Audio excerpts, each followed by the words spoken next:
بسم اللہ الرحمن الرحیم۔ السلام علیکم۔ اشنا نے BA تعلیم مکمل کی۔ اب وہ آگے مزید پڑھنا چاہتی تھی، لیکن گھر کے حالات کچھ ایسے تھے کہ پڑھایا نہیں جا سکتا تھا۔ اشنا 3 بہنیں اور 3 بھائی تھے۔ باپ دنیا سے چل بسا تھا، ماں حیات تھی۔ اشنا بےحد حسین و جمیل لڑکی، اللہ پاک نے بے پناہ خوبصورت بنایا تھا۔ گورا سا رنگ تھا، بڑی بڑی آنکھیں، خود بصیرت بھی تھی۔ بھائی بڑے تھے، سب کی شادی ہو چکی تھی، بہنوں کی بھی شادی ہو چکی تھی، اب بس اشنا رہ گئی تھی۔ اشنا گھر میں فارغ تھی تو سوچا کیوں نہ مدرسہ جا کر قرآن پاک کا ترجمہ پڑھ لیا جائے۔ امی سے اجازت لی تو ماں نے کہا ٹھیک ہے بیٹی کر لو۔ اشنا بہت خوش تھی، وہ مدرسہ جانے لگی اور اس نے 6 ماہ میں ترجمہ تفسیر کر لیا۔ اب اشنا باحجاب با پردہ رہنے لگی تھی۔ پھر کچھ یوں ہوا، اشنا کا دل کسی کے لیے دھڑکنے لگا۔ وہ محلے کا لڑکا جس کا نام ساحل تھا۔ ساحل کوئی پیارا یا پڑھا لکھا یا کوئی اچھی جاب نہیں کرتا تھا۔ نہ جانے کیوں اشنا کو ساحل اچھا لگنے لگا۔ دونوں پہلے تو نگاہوں میں ملاقاتیں کرنے لگے۔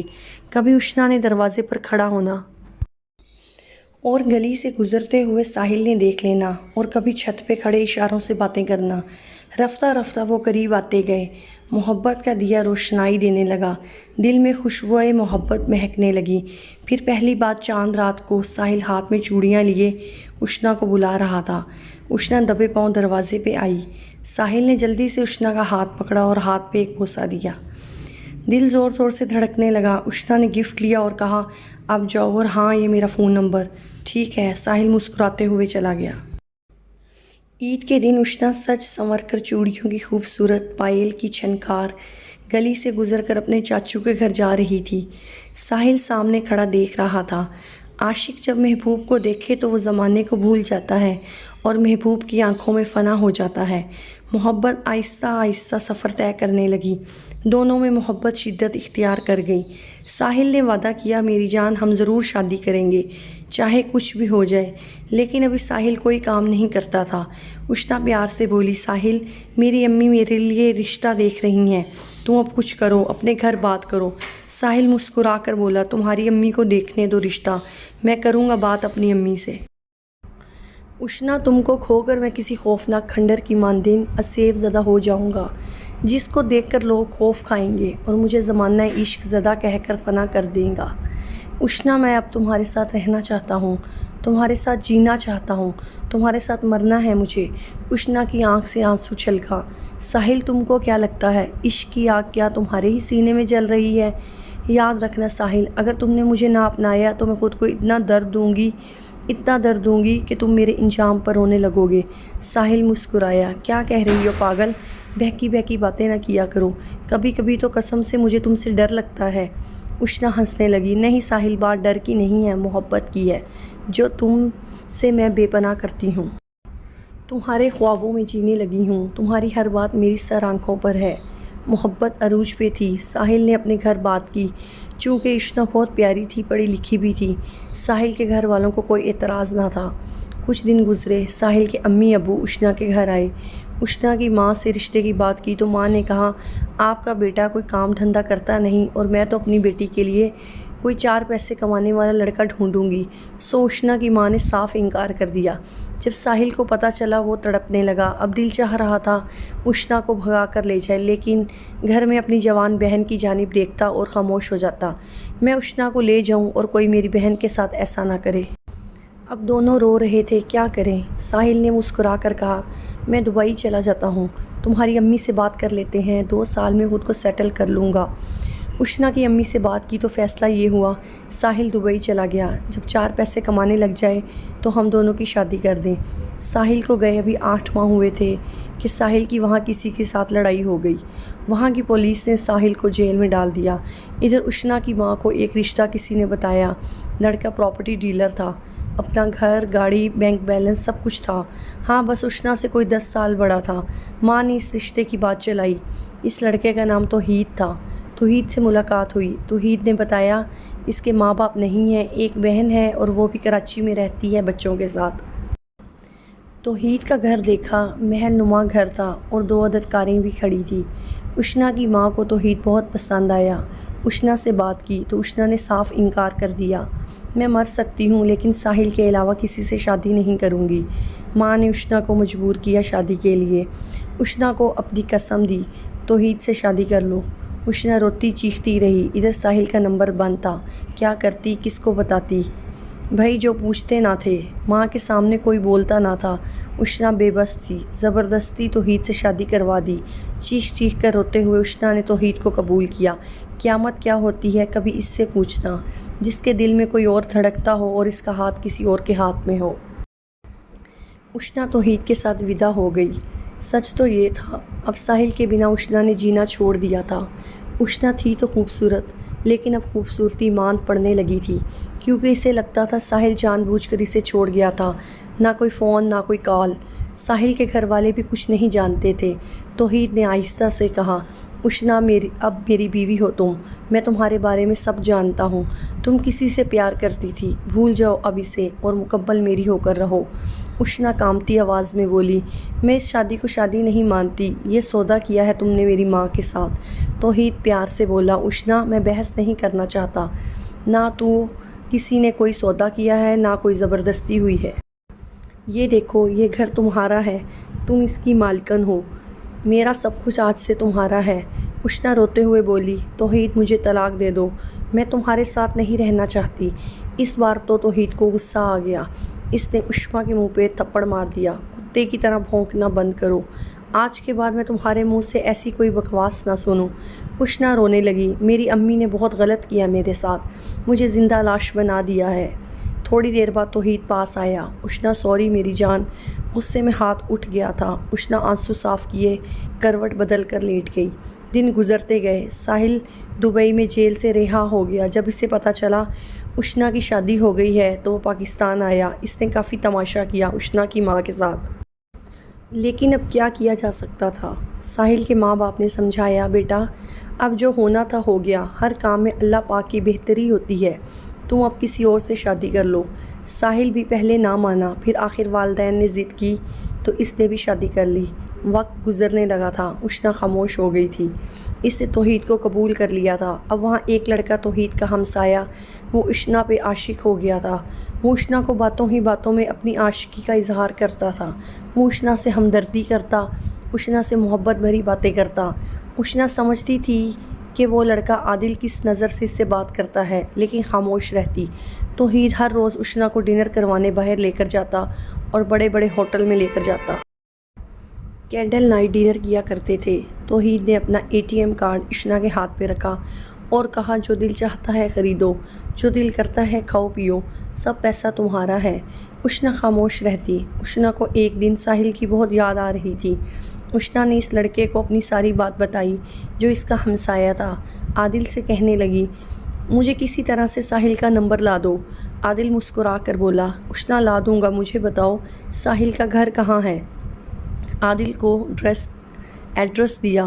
عادل بھی ٹھہرا عاشق، اس نے سر توڑ کوشش کی اور آخر ساحل کا نمبر ڈھونڈ نکالا، اشنا کو لا کر دیا۔ اشنا گھر میں اکیلی رہتی تھی، چونکہ توحید کے بقول توحید کے ماں باپ نہیں تھے۔ عادل پاس بیٹھا تھا، اشنا سے کہنے لگا، آپ کا ساحل تو دبئی رہتا ہے اور اپنے بیوی بچوں کو بھی ساتھ لے گیا ہے، یہ اس کا نمبر مشکل سے ملا ہے۔ اشنا نے تھینکس ادا کیا۔ عادل نے آہستہ سے کہا، اشنا ایک بات پوچھوں؟ اشنا میں ہاں میں سر ہلا دیا۔ عادل پیار سے بولا، آپ کا شوہر توحید ہر روز آپ کو ڈنر کے لیے لے کر جاتا ہے، پھر آپ دیر رات واپس آتے ہیں تو آپ گھر میں کھانا بنا لیا کریں، کیا آپ کو کھانا بنانا نہیں آتا؟ اشنا کی آنکھوں سے نہ جانے کیوں آنسو چھلک آئے تھے۔ آہستہ سے بولی، عادل کچھ سوالات کے جواب ہوتے ہوئے بھی لاجواب ہوتے ہیں۔ اتنا کہہ کر اشنا نے کہا، اب تم جاؤ، توحید آتا ہوگا۔ توحید گھر آیا۔ اشنا میری جان ابھی تک ریڈی نہیں ہوئی کیا؟ اشنا آہستہ سے بولی، توحید آج میرا دل نہیں ہے باہر جانے کا۔ توحید مسکرا کر بولا، کیوں میری جان؟ اشنا کانپتی آواز میں بولی، تھک گئی ہوں میں۔ توحید میں آپ کے ساتھ پچھلے 4 سال سے رہی ہوں، کیا آپ مجھے اب طلاق دے سکتے ہیں؟ توحید غصے سے بولا، بکواس نہ کرو۔ توحید اتنا کہہ کر گھر سے باہر چلا گیا۔ اشنا نے ساحل کا نمبر ڈائل کیا۔ ساحل نے دیکھا پاکستان کا نمبر ہے۔ فون کان کے ساتھ لگایا، ہیلو۔ دوسری جانب سے آواز آئی جس میں نہ جانے کتنا درد تھا، ہیلو۔ ساحل اشنا کی آواز سنتے ہی تڑپنے لگا۔ ساحل خاموش ہو گیا، خود کو سنبھالا۔ اشنا روتے ہوئے بولی، ساحل کیا 2 منٹ بات کر سکتی ہوں؟ ساحل نے پیار سے بولا، ہاں اشنا بتاؤ کیسی ہو؟ اشنا رونے لگی، ساحل میں ٹھیک نہیں ہوں۔ ساحل نے پوچھا کیا ہوا؟ اشنا چیخ کر رونے لگی، میں بکھر چکی ہوں۔ ساحل مجھ پر ظلم اٹھائے جا رہے ہیں، مجھے بچا لو آ کر۔ کس حال میں ہوں کیسے بتاؤں، میں کس درد سے گزر رہی ہوں؟ ساحل حوصلہ دیتے ہوئے بولا، اشنا مجھے بتاؤ کیا ہوا ہے؟ اتنے میں توحید دروازے پر کھڑا سن رہا تھا باتیں اشنا کی۔ جلدی سے دروازہ کھولا، اشنا کے ہاتھ سے موبائل پکڑ کر کال کاٹ دی اور اسے ایک تھپڑ دے مارا۔ کس عاشق سے بات کر رہی ہو؟ توحید نے اشنا کو مزید 3-4 تھپڑ مار دیے۔ اشنا اب بس توحید سے جان چھڑانا چاہتی تھی، نہ ماں بات سننے کے لیے تیار تھی نہ بھائی۔ اشنا نے پھر ایک سخت فیصلہ کیا، عادل کو فون کیا جو پیار کرتا تھا اشنا سے۔ اسے کہا، عادل ایک آخری کام کرو گی میرے لیے؟ عادل نے عاشقانہ انداز میں کہا، ہاں بولو اشنا۔ عادل کیا مجھے چوہے مارنے والی دوا لا کر دے سکتے ہو؟ عادل چونک گیا، اشنا کیا کہہ رہی ہو؟ اشنا نے قسم دی، مجھ سے پیار کرتے ہو لا دو۔ عادل دوسرے دن چوہے مارنے والی دوا لا کر دے دی۔ اشنا نے شام کو ڈنر پر جانے سے پہلے چائے میں ملا دی اور اپنے شوہر توحید کو پلا دی۔ چند منٹ گزرے، توحید تڑپنے لگا، زمین پر گر گیا۔ اشنا نے کلہاڑی اٹھائی جو کہ اس نے مالی سے 1 دن کے لیے مانگی تھی اور توحید کے سر پر وار کیے اور سر تن سے جدا کر دیا۔ اتنے میں عادل گھر آیا، دیکھا تو توحید زمین پر پڑا خون میں لت پت ہے۔ اشنا پاس بیٹھی رو رہی تھی۔ عادل یہ منظر دیکھ کر بھاگ نکلا۔ اشنا چیخ چیخ کر رونے لگی۔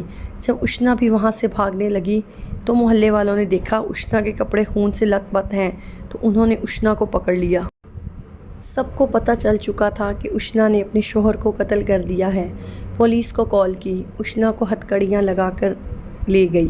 اشنا خاموش تھی، بہت بے رحمی سے قتل کیا تھا اشنا نے۔ سب لوگ اشنا پہ تھوکنے لگے، عورت کے نام پہ دھبا ہو۔ کچھ کہنے لگے، اس کو سنسار کر دو۔ کچھ نے کہا، اس ظالم عورت کو چوراہے پر سولی چڑھا دو۔ کسی نے گالی دی۔ پھر اشنا کو پولیس تھانے لے گئی۔ اشنا نے اپنا جرم قبول کر لیا۔ پھر ایک نیوز چینل کا رپورٹر آیا، اس سے مائک پکڑا، اشنا سے پوچھا، کتنی بدبخت لڑکی ہو تم اپنا حسن دیکھو اور اپنا ظلم دیکھو۔ سنا ہے تمہارا ایک عاشق دبئی میں ہے اور ایک ہمسایہ تھا عادل، اس کے ساتھ بھی غلط تعلقات تھے تمہارے۔ کتنی گندی عورت ہو تم، کیوں قتل کیا اپنے شوہر کو؟ اشنا آہستہ سے بولی، بس میں اس کے ساتھ نہیں رہنا چاہتی تھی۔ صحافی نے پوچھا تو طلاق لے لیتی۔ اشنا دھیمے لہجے میں بولی، نہیں دیتا تھا طلاق۔ صحافی چلا کر بولا، کیا تمہیں شرم نہیں ہے؟ اپنے عاشقوں کے لیے تم نے اپنے شوہر کو قتل کر دیا۔ اشنا خاموش ہو گئی اور کہنے لگی، میں بد کردار عورت نہیں ہوں، میرا اللہ جانتا ہے میں کیا ہوں۔ صحافی نے کافی برا بھلا کہا اشنا کو۔ ہر دیکھنے سننے والا اشنا کو گالیاں دے رہا تھا اور پھر عدالت نے اشنا کو عمر قید کی سزا سنائی۔ میں فارس اس لڑکی کی ویڈیو دیکھ رہا تھا، مجھے اس کی آنکھوں میں ایک درد سا دکھائی دے رہا تھا۔ میرا دل نہیں مان رہا تھا یہ لڑکی بد کردار ہوگی، ضرور کچھ نہ کچھ ایسا ہے جو اس نے اپنے دل میں چھپا رکھا ہے۔ میں نے ہر ممکن کوشش کی اسے تلاش کروں، وہ کس جیل میں ہے۔ میں نے اس کی ساری ڈیٹیل لی۔ بالآخر 2 ماہ بعد مجھے اس کا ایڈریس مل گیا۔ میں جیل جا پہنچا، پولیس والوں کو اپنا تعارف دیا اور صرف 20 منٹ کے لیے اس لڑکی سے ملنا چاہا۔ پہلے تو اشنا ملنا نہیں چاہتی تھی، پھر بہت کوشش کے بعد اس نے ہاں کی۔ میں جب جیل میں گیا دیکھا نورانی چہرہ، معصوم نازک سی لڑکی مصلی پہ بیٹھی عصر کی نماز پڑھ رہی تھی۔ میں انتظار کرنے لگا۔ جب نماز سے فارغ ہوئی تو اسے ملاقات روم میں لایا گیا۔ اس کو ہتھکڑیاں لگی ہوئی تھی۔ میں نے پولیس والے سے کہا، اس کی ہتھکڑی کھول دیں۔ اشنا مجھے دیکھ رہی تھی، پھر آہستہ سے بولی، آپ کون ہیں؟ میں نے کرسی پہ بیٹھنے کا کہا۔ پھر اشنا کے سر پر پیار سے ہاتھ پھیرا اور بتایا، میں فارس ہوں۔ اسے اپنے بارے میں سب بتایا۔ اشنا کی آنکھوں میں دیکھتے ہوئے پوچھا، اشنا میرا دل نہیں مانتا، تم بد کردار لڑکی ہو، مجھے وہ راز بتاؤ جو دل میں چھپائے جی رہی ہو۔ اشنا کی آنکھوں سے آنسو چھلک گئے، آہستہ سے بولی، فارس بھائی آپ کیا کریں گے جان کر؟ میں نے پیار سے کہا، فارس شاید کسی اور کی زندگی بچا سکے۔ عشا زور زور سے رونے لگی۔ پولیس کانسٹیبل بھی پاس کھڑی تھی، وہ شاید اس سے ڈر رہی تھی۔ میں نے پولیس لیڈی کانسٹیبل کو باہر جانے کا کہہ کر ریکویسٹ کی۔ اشنا روتے ہوئے بولی، میں توحید سے شادی نہیں کرنا چاہتی تھی، لیکن میری ماں نے زبردستی شادی کر دی۔ میں بہت اچھا جینا چاہتی تھی، لیکن شادی کے 10 دن بعد مجھے پتہ چلا توحید اچھا انسان نہیں ہے۔ وہ لڑکیوں سے جسم فروشی کرواتا تھا، وہ دلال تھا۔ وہ مجھے ہر شام ڈنر کے نام پر لے جاتا اور مجھ سے بھی جسم فروشی کرواتا تھا۔ میں نے اپنی ماں اور بھائیوں کو بھی بتایا تھا، مگر وہ ماننے کو تیار ہی نہیں تھے۔ وہ سمجھتے تھے کہ میں جان کر ایسے کہہ رہی ہوں کیونکہ میں اس شادی کے لیے پہلے سے راضی نہیں تھی۔ میں نے کتنی بار وہاں سے بھاگنا چاہا، لیکن اس کے ہاتھ بہت دور تک پھیلے ہوئے تھے۔ وہ مجھے قتل کر دیتا۔ اس سے میری طرح بہت سی لڑکیوں کو اپنے جال میں پھنسایا ہوا تھا۔ میں اس دلدل سے نکلنا چاہتی تھی، لیکن میں بے بس تھی۔ توحید مجھے 50 لاکھ میں کسی کو بیچنے والا تھا۔ میں کیا کرتی؟ مجھے کوئی راستہ دکھائی نہیں دے رہا تھا۔ مجھے مجبور ہو کر یہ قدم اٹھانا پڑا۔ نہ ماں نے میری خبر لی، نہ بھائیوں نے، اور میں قاتل بن گئی۔ فارس بھائی، میاں بیوی کا رشتہ بہت پاکیزہ رشتہ ہوتا ہے۔ کس پہ یقین کیا جائے؟ خون سفید ہو چکے ہیں اور لوگ درندے۔ میری ماں کے ایک غلط فیصلے نے مجھے عمر قید کی مجرم بنا دیا۔ میں کسے غلط کہوں اور کسے اچھا؟ اتنے میں ملاقات کا ٹائم ختم ہو گیا۔ میں معصوم سے چہرے کی جانب دیکھنے لگا۔ وہ بیچاری اشنا بے گناہ فنا کر دی گئی۔ میاں بیوی کا رشتہ انمول ہوتا ہے، اب یہ رشتہ بھی درندہ بن چکا ہے۔ کس پہ یقین کریں اور کس پر بھروسہ؟ کسی کو اپنا کہیں اور کس کو اپنی عزت کا محافظ سمجھیں۔ بہت سے توحید جو مرد بن کر نہ جانے کتنی اشنا کو فنا کر چکے ہیں۔ میں تو اتنا کہوں گا، ماں باپ سوچ سمجھ کر فیصلہ کریں۔ فارس سب مردوں یا میاں بیوی کے رشتے کو غلط نہیں کہہ رہا، لیکن ایک حقیقت جو آج کے زمانے میں ہے وہ بیان کی ہے۔ یہ کوئی افسانہ نہیں، بالکل حقیقت ہے۔ اپنی بیٹیوں کو حق کے لیے لڑنا سکھائیں، ان کی ہمت بنیں، ان کی طاقت بنیں۔ صرف شادی کر کے یہ نہ سوچ لیا کرے ذمہ داری پوری ہو گئی ہے۔ وقت بہت نازک چل رہا ہے۔ ہر لڑکی کو فارس اتنا کہے گا، محبت سے دور رہیں، نہ جانے کون سانپ بن کر ڈس جائے۔ اس تحریر کا مقصد کسی رشتے یا کسی کا دل دکھانا نہیں ہے، بس اصلاح کرنا ہے۔ اگر آپ کو میری سٹوری پسند آئی ہو تو پلیز میرے چینل کو سبسکرائب کریں اور بیل آئیکن کو دبانا مت بھولیں تاکہ آنے والا نوٹیفیکیشن جلد از جلد آپ تک پہنچ سکے۔